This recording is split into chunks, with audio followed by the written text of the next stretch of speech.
नमस्कार विद्यार्थी मित्रांनो, स्वागत आहे तुमचं सर्वांचं. तर मित्रांनो, आजच्या व्हिडिओमध्ये आपण इतिहास संभाव्य प्रश्न उत्तरे बघणार आहोत, जे की तुमच्या सर्व परीक्षेसाठी अतिशय महत्त्वपूर्ण व्हिडिओ आहे.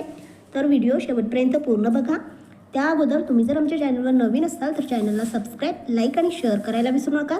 तसेच तुम्हाला जर या व्हिडिओची PDF हवी असेल तर कमेंट बॉक्समध्ये टेलिग्राम चॅनलची लिंक दिलेली आहे, तिथे जाऊन तुम्ही PDF डाउनलोड करून घेऊ शकता. तर सुरू करूयात. छोडो भारत ठराव कोणी मांडला होता? तर पंडित नेहरू यांनी छोडो भारत ठराव मांडलेला आहे. त्याचबरोबर 1942ला हा ठराव झाला होता. मुंबई येथे हे अधिवेशन भरले होते. या अधिवेशनाचे अध्यक्ष मौलाना अब्दुल कलाम आझाद हे होते. तसेच हा ठराव पंडित नेहरू यांनी मांडला होता. या ठरावाला अनुमोदन सरदार वल्लभभाई पटेल यांनी दिले होते. नेक्स्ट, सदाशिव नीलकंठ जोशी यांनी कोणत्या ठिकाणच्या उठावाचे नेतृत्व केले होते? तर बीडच्या उठावाचे नेतृत्व सदाशिव नीलकंठ जोशी यांनी केले होते. नेक्स्ट, खालीलपैकी कोणी करबंदीची चळवळ सुरू केली होती? तर लोकमान्य टिळक यांनी करबंदीची चळवळ सुरू केली होती. लोकमान्य टिळक यांनी करबंदीची चळवळ 1896 ते 97ला सुरू झाली होती. नेक्स्ट, पुढीलपैकी कोणता धर्म सुधारणा संघटनेचा शाहू महाराजांवर सर्वात जास्त प्रभाव होता?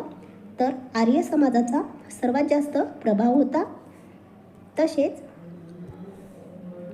आर्य समाजाची स्थापना 1875ला झाली होती. सत्यशोधक समाजाची स्थापना 1873ला झाली होती. त्याचबरोबर ब्रह्म समाजाची स्थापना 1828ला झाली होती आणि प्रार्थना समाजाची स्थापना 1867ला झाली होती. नेक्स्ट, शाहू महाराजांनी 11 जानेवारी 1911 रोजी कोल्हापुरात रिकामी जागा यांच्या अध्यक्षतेखाली सत्यशोधक समाजाची स्थापना केली. तर परशुराम घोसरवाडकर यांच्या अध्यक्षतेखाली सत्यशोधक समाजाची स्थापना केलेली आहे. नेक्स्ट, रिकामी जागा यांच्या सान्निध्यात राहिल्यामुळे भाऊराव पाटीलांवर सत्यशोधक समाजाच्या विचारांचा प्रभाव होता. तर कुणाच्या? शाहू महाराज यांच्या सान्निध्यात राहिल्यामुळे भाऊराव पाटीलांवर सत्यशोधक समाजाच्या विचारांचा प्रभाव होता शाहू महाराज यांच्या. नेक्स्ट,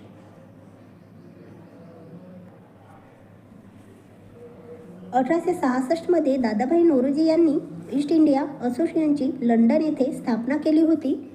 1869मध्ये तिची मुंबई शाखा स्थापन केली. मुंबई शाखेचे अध्यक्ष कोण होते? तर मुंबई शाखेचे अध्यक्ष हे भाऊदाजी लाड हे होते. नेक्स्ट, स्वावलंबी शिक्षण हेच आमचे ब्रीद हे घोषवाक्य कोणाशी संबंधित आहे?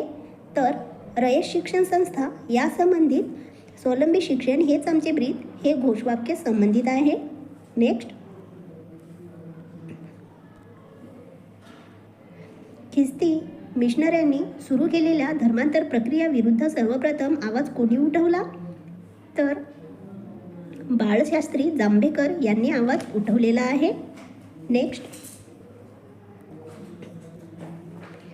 बाळ गंगाधर टिळक यांनी 1916 साली होम रूल चळवळ सुरू केली. याशिवाय अन्य कोणी स्वतंत्रपणे होम रूल चळवळीची उभारणी केली?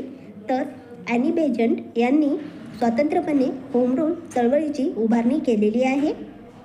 नेक्स्ट, संमती वयाच्या कायद्याने खालीलपैकी कोण समर्थक नव्हते? तर लोकमान्य टिळक हे समर्थक नव्हते. नेक्स्ट, हिंद स्वराज्यमध्ये महात्मा गांधी यांनी यावर टीका केली. तर हिंद स्वराज्यमध्ये महात्मा गांधी यांनी कशावर टीका केली? तर मोठ्या यंत्रावर आधारलेले उद्योग यावर हिंद स्वराज्यमध्ये महात्मा गांधी यांनी टीका केलेली आहे. नेक्स्ट, खालीलपैकी कोणता शेतकरी उठाव नव्हता? तर सोलापूर दंगा 1930 हा शेतकरी उठाव नव्हता.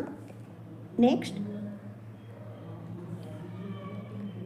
विधवा विवाह महामंडळ मराठी संयोजक मंडळी वसंत व्याख्यानमाला कृतोद्योजक मंडळ या संस्थेची संबंधी व्यक्ती कोण आहे?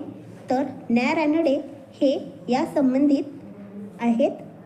नेक्स्ट, बालविवाह निषेध व विधवा विवाहाचा पुरस्कार करत असतानाही स्वतः कुमारिकेशी विवाह केल्यामुळे कोणावर टीका झाली? तर न्या रानडे यांच्यावर बालविवाह निषेध व विधवा विवाहाचा पुरस्कार करत असतानाही स्वतः कुमारिकेशी विवाह केल्यामुळे टीका झालेली आहे न्या रानडे यांच्यावर. तर मित्रांनो, तुम्हाला हा व्हिडिओ जर आवडला असेल तर आमच्या चॅनलला सबस्क्राईब करा, लाईक करा आणि आपल्या मित्रांसोबत शेअर करा. धन्यवाद.